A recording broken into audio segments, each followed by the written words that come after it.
So here are the final page of the review video. We're going over questions 27 through 30.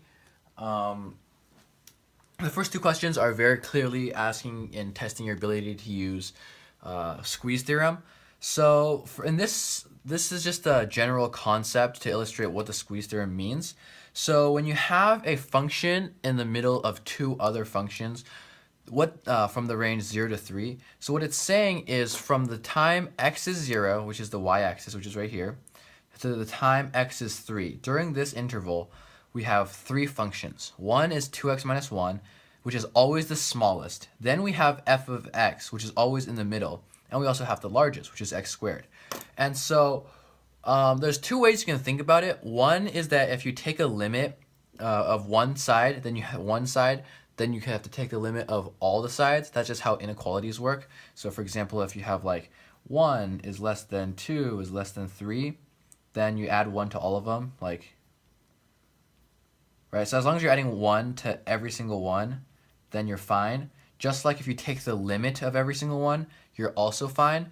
So we see that the limit on the left side, we can just plug and chug. This goes 2 minus 1, it goes to 1, is between the limit x approaches 1 of f of x, which approaches, this is 1 as well. So we know that the limit of f, this is literally saying the limit as x approaches 1 of f of x is between 1 and 1. So the only thing it can be is 1. So your answer to 27 would be 1. Another way you can think about the squeeze theorem is just in terms of the functions themselves, i.e. 2x minus 1 will always be the smallest, f of x will always be the most medium or the one in the middle, and the largest is always x squared. So if you just imagine this is like a McDonald's order, and you're like, oh, can I get the small order of fries is the same size as the large order of fries, therefore the medium order of fries also has to be between the same. So all of them would be the same size, is what I'm saying. Just like when you take the limit of all of these, you get the same value for each one. So 27 is quite easy because all you do is just solve the limit from each single one by straight and plugging in x equals 1. 28 gets to be a little bit more tricky, but there is a trick for all of them. So on every single squeeze theorem where they want you to set up and kind of write a proof or show that the limit is something, they will always give you something times a trigonometric function. So for example, this is x cubed times sine x.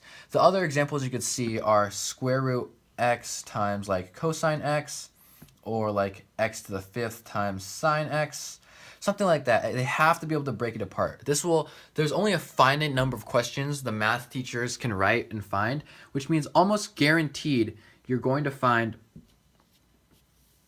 it's going to be broken apart. So every time what you do is you say you have to set up the inequalities yourselves. So for example, we say that what do we know for sure? We know that 100% for a fact that sine x lies between -1 and 1, because at its largest point, sine x can only ever equal 1. At its smallest, it can only equal -1. That's just the basic identity you need to know.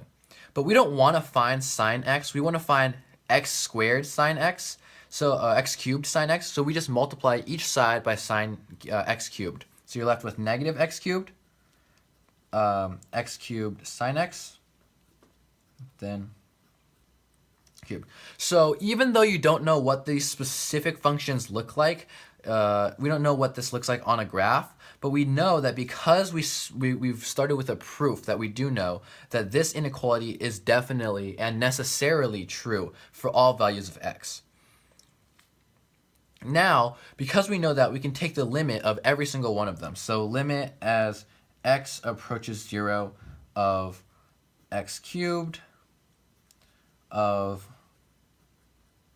x cubed sine x, and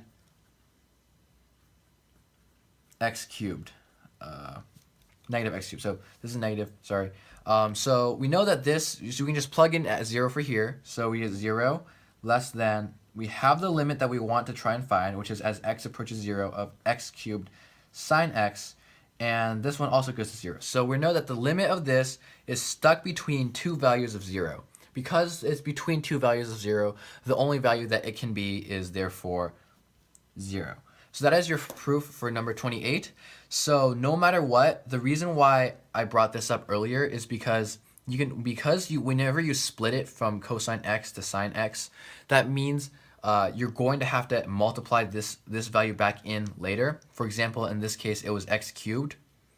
That just goes to show that most of the time when you have a trigonometric function and a polynomial like x cubed, the answer is going to be 0. So if you have completely no clue on the test, guess 0, you're probably going to get partial credit.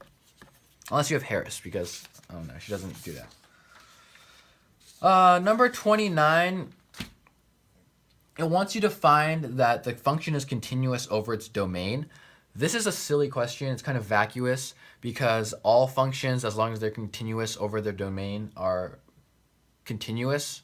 So all you need to do is prove, it doesn't even ask you to find the domain. So all you need to do is prove that this is the composition of two continuous functions. So you can say like x squared minus 9 is by definition continuous, and you're multiplying it by 1 over x squared minus 2. Both of these are continuous on its domain because that's the point of a domain. So then by that definition, 29 is continuous.